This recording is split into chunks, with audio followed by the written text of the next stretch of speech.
Ladies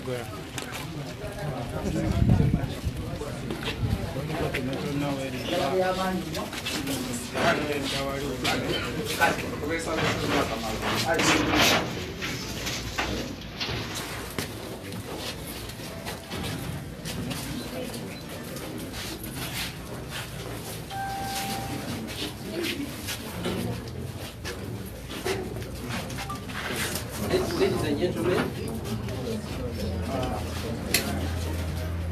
this is Kubala Bako. Honorable Chairman, Architects,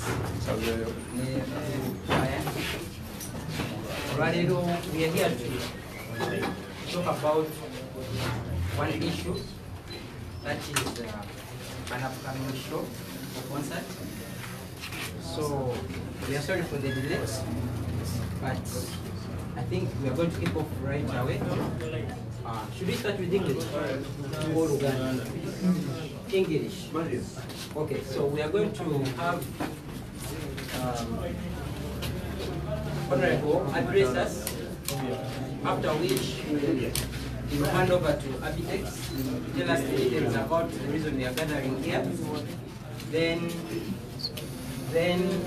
we shall have him also introduce a gentleman on the other side.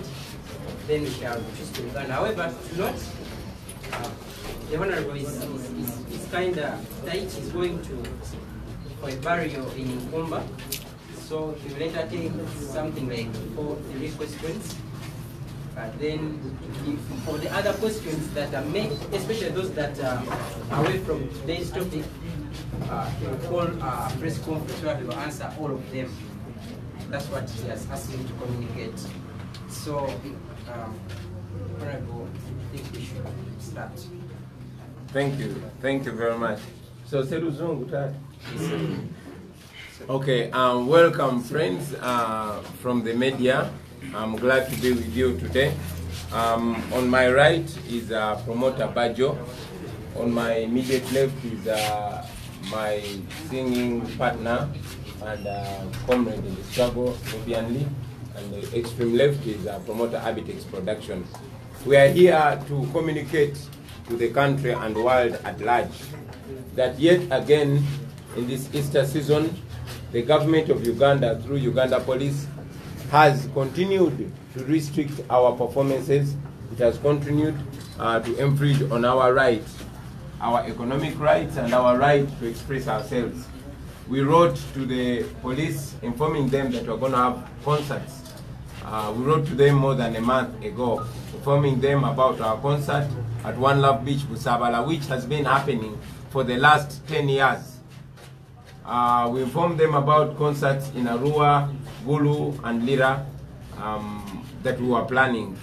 And as required by the law under the Public Order Management Act, we wrote to them, informing them about our preparations and asking for security. We are informing you today that the Uganda Police has not responded to us.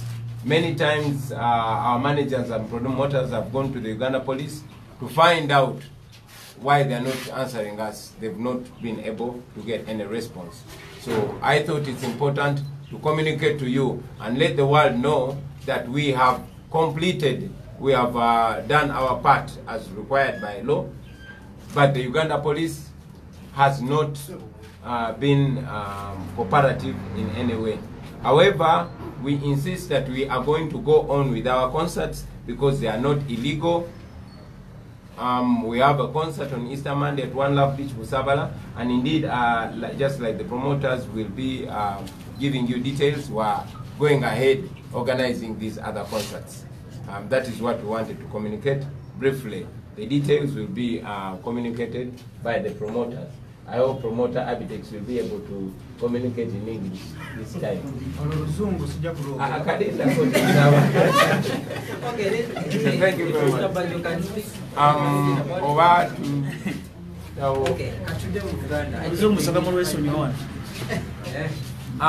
basemo ne banyabo tubaniriza olwaleero ku mukono gwange ogwa ddyo tulinako promoter Bajo, mukono gwa kono okusooka tulinako munange bwe tuyimba ate bwe tukakalaba emirimu Nubian. then adiridwa promoter Abitex. Tuzo okutegeeza eggwanga n'ensi yonna nti omulundi omulala era gavumenti ya Uganda ng'eyita mu Uganda Police efubye okuteeka omuzinzi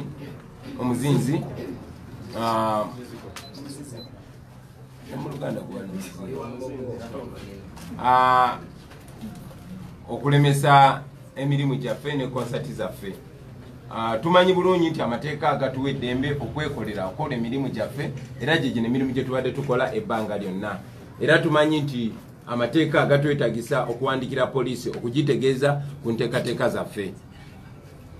Nga bwe batulemesa ku mulundi guli ne bawa ensonga ze baawa omwezi gumu n'ekitundu oguyise twawandikira poliisi ne tugitegeeza ku nteekateeka zaffe ez'okuteekawo show zaffe. Nga bwe mumanyi nti tubadde nga tukola ekivulu buli Easter Monday One Love Beach e Busabala. Oluvannyuma lwa poliisi otulemesa omwaka ogwayita nga beekwasa bye beekwasa twazeemu ne tubawandikira nga tubategeeza nti buli kimu kye baali batusaba okuteekawo twakiteekawo era nga tuli mu nteekateeka ekola show yaffe ku One Love Beach e Busabala ku Easter Monday eno. Seeyo yokka wabula tulina enteekateeka ekola show Arua, enteekateeka ekola show Eggulu n'enteekateeka ekola show Erira. Era nga ezo show bamaneja baffe ne bapromoters bawandikira dda poliisi naye ekyewuunyisa poliisi yagaana okubaddamu. Poliisi esirise baagaana okuvaayo okubaako kye boogera ku mirimu gyaffe ekiraga nti bo beetegefu ogenda mu maaso okukola nga badde bakola okwezinga mirimu gyaffe. Naye kubanga tumanyi nti emirimu gyaffe tugimenya amateeka, kubanga tumanyi nti emirimu gyaffe tugikolera wansi w'amateeka, ate kubanga tumanyi nti emirimu gyaffe giyimirizaawo abantu bangi, abantu bemulabye abazze bafiirwa bizinesi zaabwe, abazze bafiirwa amayumba gaabwe, abantu bazze bafiirwa ebintu byabwe kubanga beewola ssente nnyingi nnyo, ate nga gavumenti ebalemeseza okukola emirimu gyabwe newankubadde tegimenya amateeka. Tuli wano okutegeeza bannayuganda n'ensi yonna nti ffe tuteekateeka okugenda mu maaso ne show zaffe zino zetwogeddeko. Twandikidde poliisi era poliisi tugirindiridde etuddemu ng'etutegeeza bukomi ki bwe bagenda okuleeta era ki kye twetaaga okukola ekirala okutuddamu okumakinga sure bakola omulimu gwabwe. Ebyo bye nsobodde obagambako kati. Ebisigadde njagala promoter Abitex Musinguzi ne promoter Bajjo babinnyonnyola okusingako awo ne munange Nobyandi ajja kumaliriza nga ina kukyabagambyeko. Then awo tufune ebibuuzo nga bibiri tubeewo. Ensonga eddeese olwaleero omukulu nga bagitwanyiza eryemu nti konsati sigenda kubeerayo.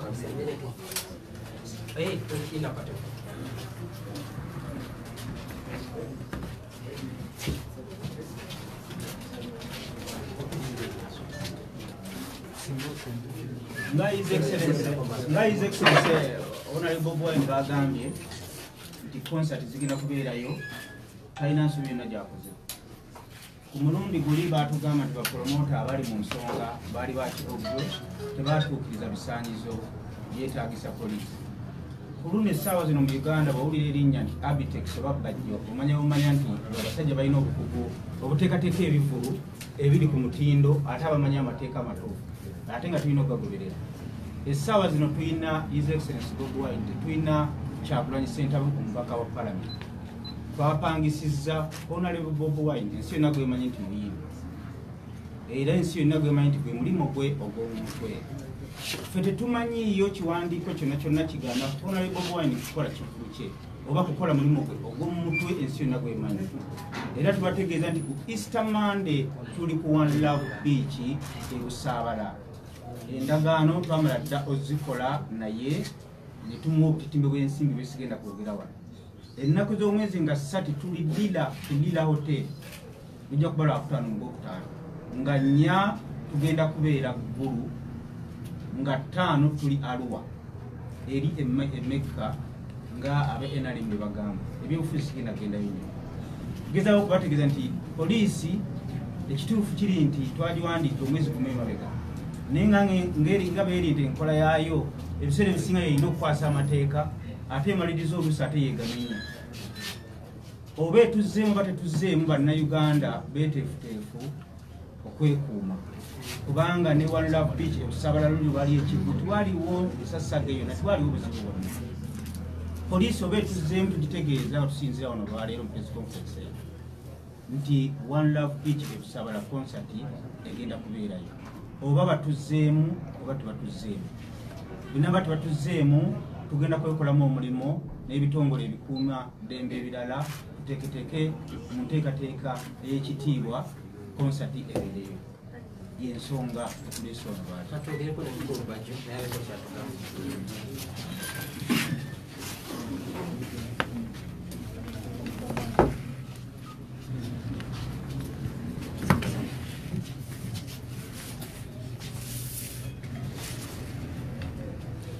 Mva waggulu nga nebaza president wange His Excellency Bobi Wine ne mukulu Abitex musimbuzi wa Abitex promotion ngera nkunga bannayuganda mwenna gye muli mu Uganda yonna show ya Easter Monday busabala egenda kubaayo tuwali kigenda jigana kubaayo era mu Jeff bannayuganda fenye tusobola okwekuuma singa police endebe tumye olukusa bannayuganda tekina ekiseera okubanga mulaga obumu n'okulwanira eddembe lyammwe kuba Bobi Wine talina musango bali yazizza era talina kiwandiiko kitongole kyamugana kuyimba bannayuganda tusazeewo okubabeereramu namwe mutuyambe mwebereremu tuba tulese project ng'eno leero banyigiriza Bobi Wine ekyabajja kunyigiriza Bajja ekyabajja kunyigiriza Abitex bannayuganda mukimanyi bulungi nti obuyinza buli mu mikono gyammwe naye tubeegayirire mwenna mwenna we muli musituke ku luno mulage gavumenti eno nti mwe gavumenti mulage gavumenti eno nti erekerawo okulinyirira eddembe lyaffe nga bannayuganda ffe tetulina mundu tetuli bamenyi b'amateeka however much tumanye effujjo ne tusobola kutambulira mu mateeka this time nsaba poliisi ereme kutweta mputtu kuba bwe neba ya mputtu naffe tujja kuba ya mputtu bwe netambulira mu mateeka naffe tujja kutambulira mu mateeka kwaffe bannayuganda basinga twavuwadde omuyimbi atunda ali omu His Excellency Bobi Wine bwe njogera kino sagala abayimbi abalala munyigire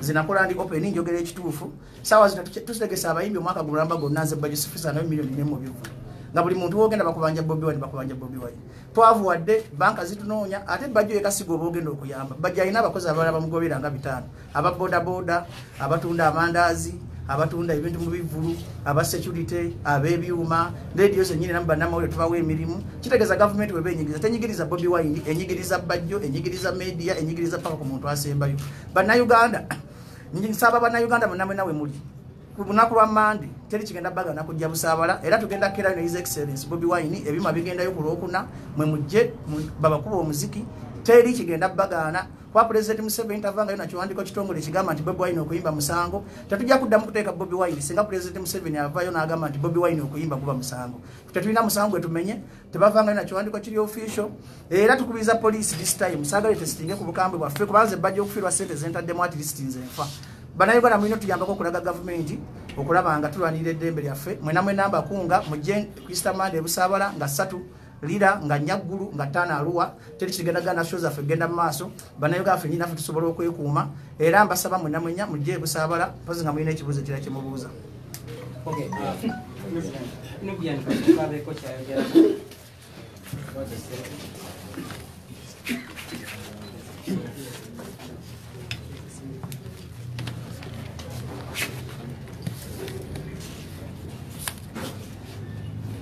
ndi wano okwekubira omulanga nga nsaba gavumenti ete ebivulu byaffe ndi muyimbi gwe mulimu gwenkola gwe mulimu okusobola okumbeezaawo nze ne famire yange n'abantu bange naye kuba ebagalawo ebivulu byaffe nze sikyakola wadde n'ekikumi wadde tewakyaliwo mulimu naye nga te gavumenti yavaayo negamba mbu yalwanirira ddembe lyaffe so nsaba gavumenti etulageko ddala oba baliwo nti nno baavaayo kulwanira ddembe lyaffe fe abamu kwabo abantu ba Uganda batuleke tubeere nga tuli free okusobola okwe-expressinga music gwe mulimu gwaffe twasoma ebintu ebirala nze nasoma accounting naye gye emirimu gyabula nenesanga nga nsobola okuyimba Katonda yampa ekitone nesalawo nkozesa ekitone ekyo naye kaakati gavumenti etulemeseza okuyimba tetulina kirala kyakukola sebo aba gavumenti poliisi mutuyambe abayimbi abalala mwena namwe kibakwatako kiyinza okuba nga kiri eno ewaffe naye namwe kiyinza obatuukako so temusirika muveeyo namwe mukuba omulanga kasaba nyigiriza omuyimbi omu mwabiraba baleeta amateeka nga baagala kunyigiriza muyimbi omu naye kijja kuggwa nga ffenna batunyigiriza kasa tunasirika bwe kityo kijja okgenda gavumenti mutute tusobole okuyimba tewali musango gwe tumenya gwe tukola nga tuyimba gwego omulimu gwe tumanyi so gwe mulanga gwange eri gavumenti webanenye mpoza okuwongereza ku bigambo bya muganda wange Nubian. Ffe tetulina musango gwe twali tukoze gavumenti eno. Tetuli bamenyi b'amateeka.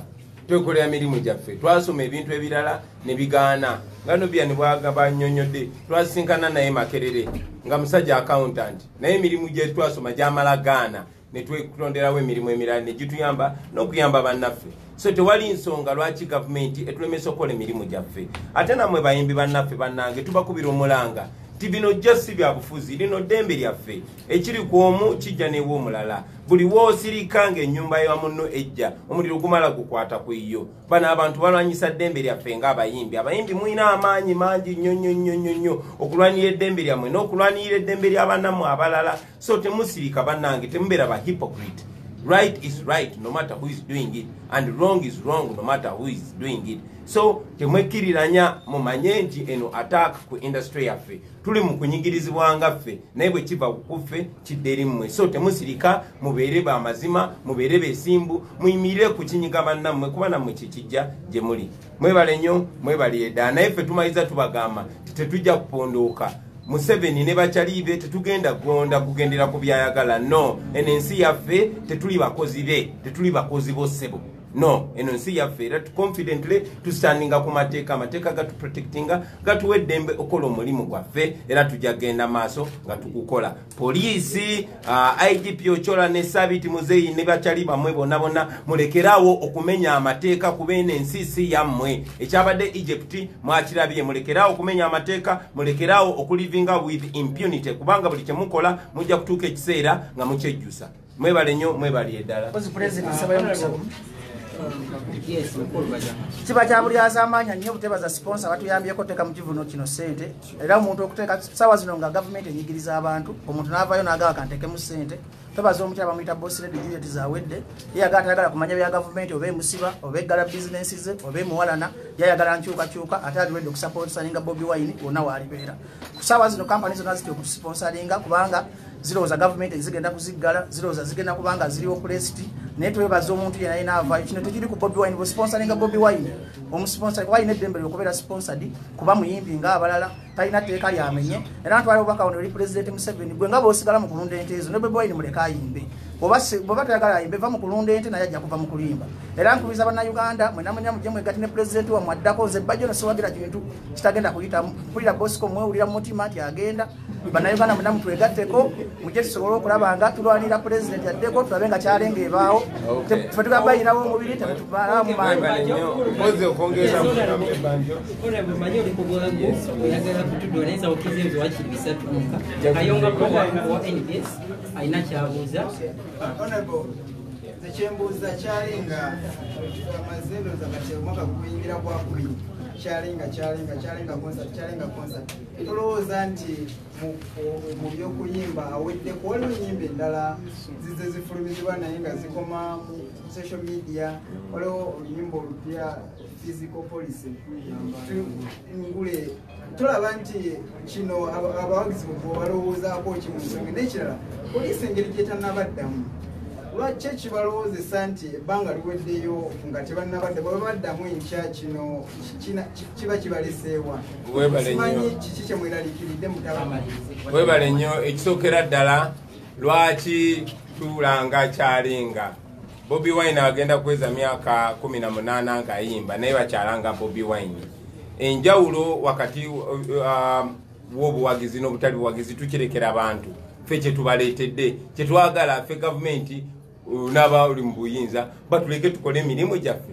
Ffe bantu baffe baagala kyalenga batuleke tubayimbire kyalenga ate si kyalengayo katulina n'obuyimba obulala. Kati ekyokusanyusa abantu kiri wakati waffe n'abawagizi baffe. Ffe batuwa omukisa tusinkane abawagizi baffe bo basalewo babanyumiddwa oba tebanyumiddwa.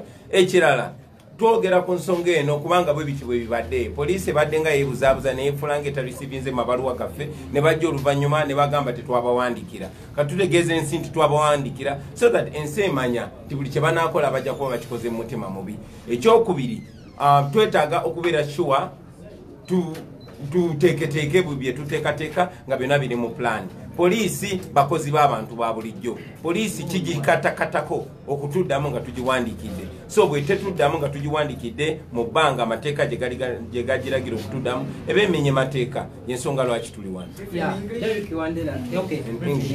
Briefly in English, unfortunately you didn't ask the question in English, but you seemed to be concerned why it is Chalenga all the time. Chalenga in itself is a Runyankole word, loosely translated as it is too much. So if you know, you know. Secondly, you seem to be concerned about, to wonder why we are concerned about the police's silence. We are concerned because the police has always pretended not to have received not to have received our letters, only to come and antagonize our programs at the last minute. We are calling it out now, and we are informing the country and the world at large so that it is clear that the police is in contravention with what it's supposed to be doing. The police is mandated to respond to us in a given period of time by law. It has not done that, and that's why we're bringing that to notice. Daily Monitor. Derek Wandera, Daily Monitor. Honorable, we can even look at the last event, well, the main events, but I can reminisce the 26th Boxing Day event where it so happened that on the D-Day, police comes and blocks the show. And just because it did not respond, as you said, he had written to them and they did not respond. This time round, they will do the same, seemingly, or just thinking.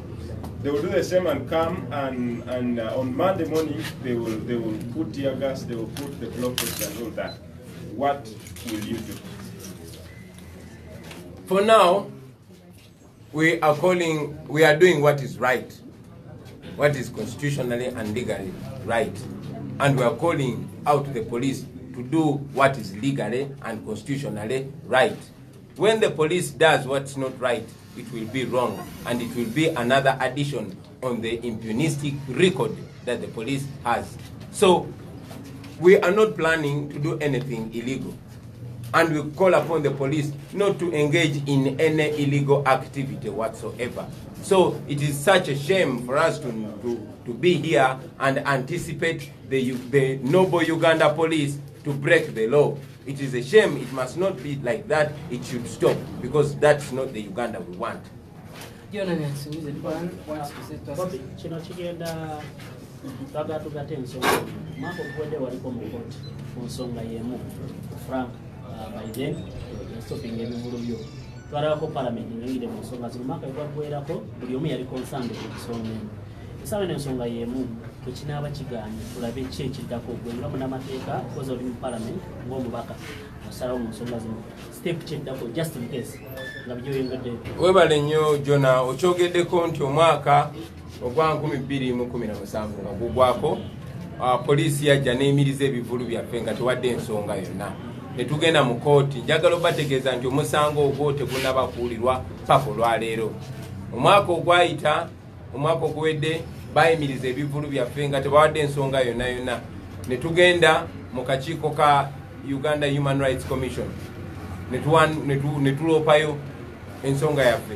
Naye era njagala obategeeza nti n'abakulembera akakiiko ako bakigamba tebalina buyinza kubanga tuli mu military dictatorship. Mu mbeera y'emu ndi mutuuze ndi mukiise mu parliament ne tuleeta ensonga eyo, era ne parliament n'esalawo nti poliisi okuyimiriza ebivulu byaffe mu ngeri emenya amateeka kyali kikyamu, kyali kimenya amateeka. Ne Attorney General n'avaayo ne bamukomerera emisumaali ku nsonga eyo, ne minisita w'ensonga ez'omunda ne yeeyama nti no poliisi tegenda kuddamu kumenya amateeka. Tewaayita wiiki namba poliisi neddamu nekola kyekimu. Olunaku lwa leero tukomyewo kuba bazeemu okola ekintu kyekimu oba bafaanana nga bateekateeka okola ekintu kyekimu. Tetugenda koowa. Ekisinga kya byonna tumanyi bulungi nnyo nti poliisi tugiwadde omukisa okwerabisa, tugiwadde omukisa okwe-exposinga obumenyi bw'amateeka poliisi bwe yafuuka. Tugenda maaso nga tukola bino byonna byonna. Kyenjagala mumanye mwe muli bannamawulire nkakasa muli informed, mutunula we muli ne mutunula n'ebitundu ebibeetoolodde ne mulaba ekituuka ku bantu abalowooza nti basobola okuteeka gambutusi zaabwe ku nsingo z'abantu ne basigazaako.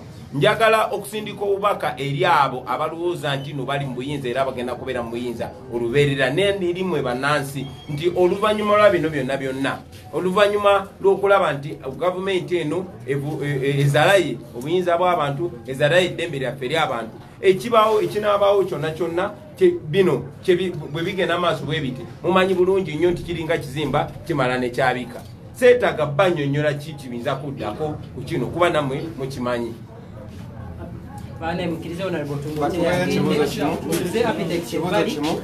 muzikirize bannange kamaliriza